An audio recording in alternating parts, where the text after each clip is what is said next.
Practice for 20 minutes a day every morning. That's the key to success. I hate it when people give you practice advice like this that is just so oversimplified. Literally just do it for a set amount of time every day and just automatically you'll get better. And that's it. You just have to practice for 20 minutes every day. Advice like this frustrates me because I am one of those people where I have one of those brains that just struggles with daily habits. So when someone simplifies improvement and practice down to just do 20 minutes a day every day, it's just so frustrating because it's not good advice. Hi guys, it's Sam and welcome back to my channel, and if you're new here then welcome to the chaos. I do all things music related on this channel, everything from putting up covers and show reels to show people what I'm like as a performing artist, to music production and songwriting style content. It's my favourite kind of content to do, it's what I've been doing a lot of lately, but every now and then I do a video a bit more like this, because today's video is a little bit different because it's just me sitting down and talking about something, and I'm not talking about a piece of gear or a plugin. I'm literally just going to share some little bits of advice or, you know, just things that have worked for me that might help other people out there, because one of the most important things about being a musician is practice. Okay, regular, routine practice is the key to improvement of any skill. Whether, like me, you're trying to improve your mixing and audio engineering skills, or you're trying to improve your skills on an instrument, regular practice is really important no matter what your craft is. And one of my big frustrations often when I talk to other musician-y types who are passionate about this sort of thing is that regular practice is one of those things that gets kind of treated like it's just easy to do. It's not something people really talk about struggling with that. You know, it's hard work, but it's good work. And you're supposed to want to work hard. And if you just put the graft in, if you just try hard enough, you'll be able to practice enough to get better. But for a lot of people out there, you know, no matter how passionate you are about something, no matter how much you love something, practicing regularly, finding the time to practice regularly and doing it in a way that actually engages you and means you improve is hard. Everybody's life is different, everybody has different commitments, everybody's brains work in different ways, all sorts of things going on in their lives that can pose challenges to daily practice. So I just thought I'd share 5 things that work for me in terms of getting my brain engaged to actually practice regularly and practice well, so that even though, you know, routine stuff like that is still a struggle for me, I do actually manage to practice all of the things I want to practice regularly, almost daily. That actually leads me on to number 1. Piece of advice number 1, don't aim for daily. Daily is good, daily is great, daily should be celebrated. If you manage to practice for every single day for like 2 weeks, a month, heck, even just a week, if you do 7 days out of a week, that's something to celebrate, because it's not easy to practice every single day, even if you're only doing a short amount. But people make out like if you're just doing a small amount of practice every day, somehow that becomes easier to fit into your schedule. But if you're like me, then taking that small bit of time and trying to schedule it into your day actually feels like a task in and of itself. If you aim for daily and you think like me, because I have a tendency to think in these sort of absolutes with this sort of stuff, where if I say daily and then I miss a day, I feel like crap. And I've fallen into that trap so much in my life, to the point where I wind up punishing myself so heavily every time I miss a day that it makes me want to do the thing less. You know, it starts off as a skill I really want to learn. I really want to get better at guitar. I'm going to practice these 3 specific scales every single day. I'm going to do that every day. And then I miss a day. I'm like, you idiot, you missed a day. And then I try to do that positive thinking thing of, it's okay, just do it tomorrow. And then it doesn't go as well the next day. And I slowly start to get more frustrated with it. And then I miss another day and I'm really down on myself again. And then because I was down on myself yesterday, it's even harder to practice the next day, until eventually I miss more than 1 day in a row. And I'm being really mean to myself at this point. And I end up in a shame spiral. And you know what that shame doesn't do? It doesn't motivate me to continue practicing. It takes something I wanted to do, I wanted to work hard at, and it makes it the thing I'm punishing myself with. And if you aim for daily, like if you say daily is your actual goal and then you miss days, you're going to find you fall into this pattern of shaming yourself. So instead, I would say your aim is regularly. Your aim is almost daily. Most of the time, 5-6 days a week, you are doing the practice you want to do. Remember, the goal of practice is not to practice daily. It's to improve. So you should be aiming for regular practice because that's what's going to lead you to improve. But it doesn't need to be daily, so don't get all worried about that. But obviously, that alone is also not a helpful piece of advice, because if you just give yourself permission to not practice every single day, and then you just find that you're missing more than 1 day in a row, things are going to get out of hand. Eventually, you're not going to be practicing really at all, which is why there are other pieces of advice. So on to a piece of advice number 2. Pick a time of day that works for you. I hate the idea. It's like, if you just do 10 minutes in the morning, mate, you want to see what my mornings look like, okay? You are assuming I function well in the mornings. I don't function until I've done a certain routine to help start me functioning. I find it really hard to get through my whole day if I try to do a task in the morning that involves too much brain power. Practice involves a lot of brain power. Practice is learning. That's a lot of brain going on there. I find that the way that I get myself into a rhythm that works for me in the day is if I do movement tasks in the morning, not thinking tasks. So I now very strictly do not go to the gym in the afternoon or the evenings. I only go to the gym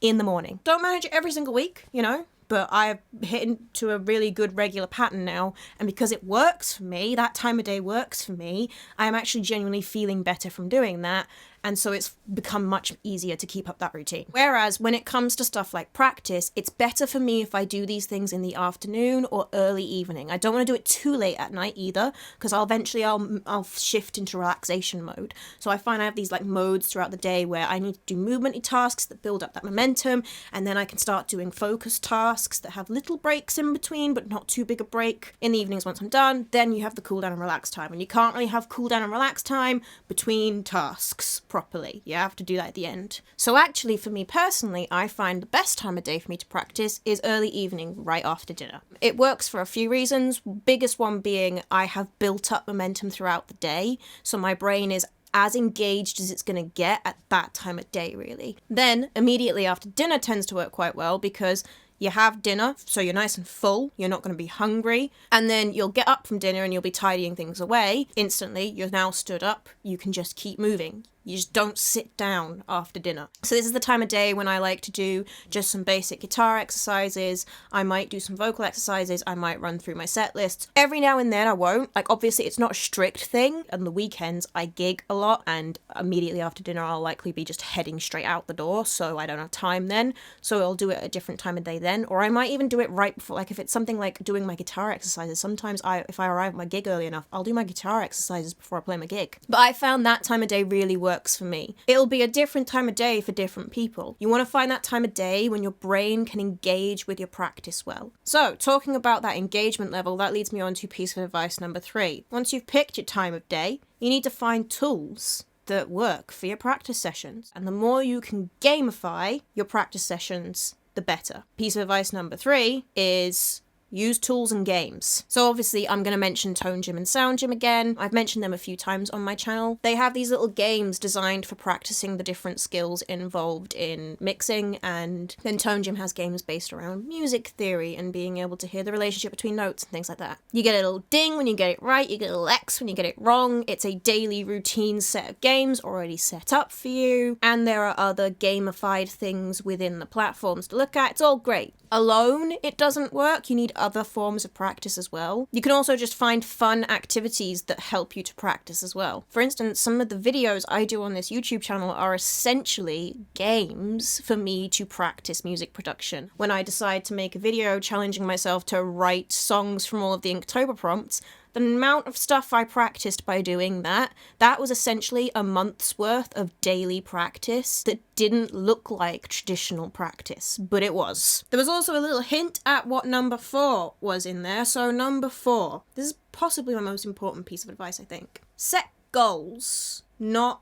amounts of time to do practice for. I hate it when people quantify practice like that. Like, I've not been given actual tasks to do, I just practice for 20 minutes. My brain hates that when I just tell myself I'm going to practice for 20 minutes. It goes, okay, what does that involve exactly? So it's really important when you are practicing regularly that you're doing so with goals and aims in mind. Like, I need to learn this song for this recital, need to practice writing out these scales for my theory exam. Having things like that to work towards are obvious big goals. You're not necessarily going to always have some big goal to work towards. There isn't always going to be a recital to practice for. And if all you're ever doing is practicing for some recital, you're not practicing all sorts of other skills involved in actually learning the craft. So it's important to have the smaller goals too. By the smaller goals, I mean the actual goal for the practice session. So something I prefer to do, instead of say, I'm going to practice for 10 minutes, is I say, I am going to do these 3 finger exercises for guitar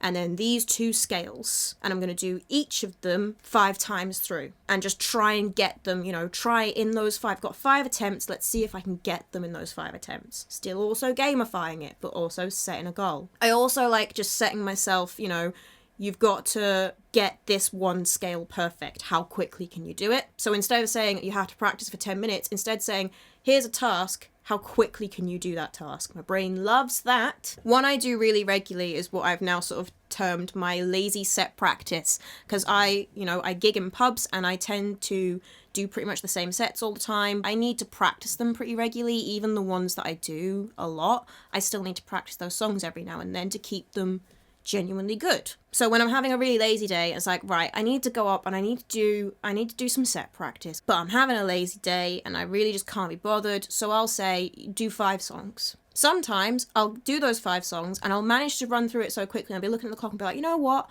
I've got another 10 minutes before the show I want to watch comes on. I'll just do 2 more. Why not? Quite often, if I set myself something nice and small that's a really achievable task, I find I actually end up doing more practice anyway. And I'm more engaged while I actually do that practice. You could set yourself that timer for that practice time. Sit down and not really engage with the practice. You could just go through the motions, just go through your scales for 10 minutes, but you're not actually improving in those 10 minutes because I just have to go through my scales for 10 minutes. If I just have to wait until when that alarm goes off, I can stop. If you're practicing and feeling like that, then you're not really practicing, are you? And again, it's going to feel like a chore every single time you do it, and it's going to get harder to do it every day. Whereas if you set yourself goals that you can achieve, then that is going to engage your brain so much more, and you'll actually enjoy the practice more, and that will make it easier to do the next day. And that leads me on to the final piece of advice. Piece of advice number 5. If you're having a rough day, and you need to practice, you're trying to make yourself practice, you really don't want to, do the fun thing first. A lot of people will give you advice to say, tell yourself, if you do this hard thing, then you can have this treat. If you do this, then you can have a cookie. It doesn't really work. And again, it makes practice a chore. Whereas if you do the fun bit, so like if you've come up to do your practice for your guitar and you have this riff that you really love playing, play that riff first.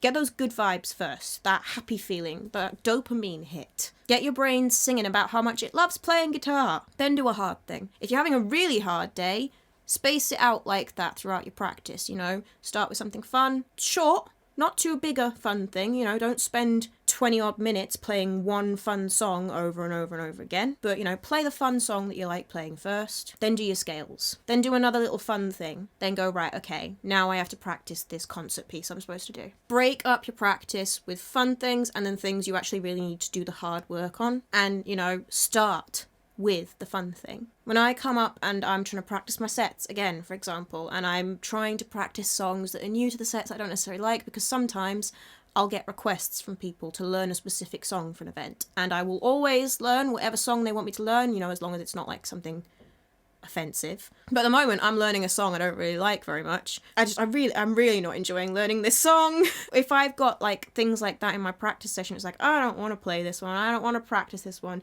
then I'll start my practice session by playing something I love playing, even if it doesn't really need practicing, because everything can benefit from a run through anyway.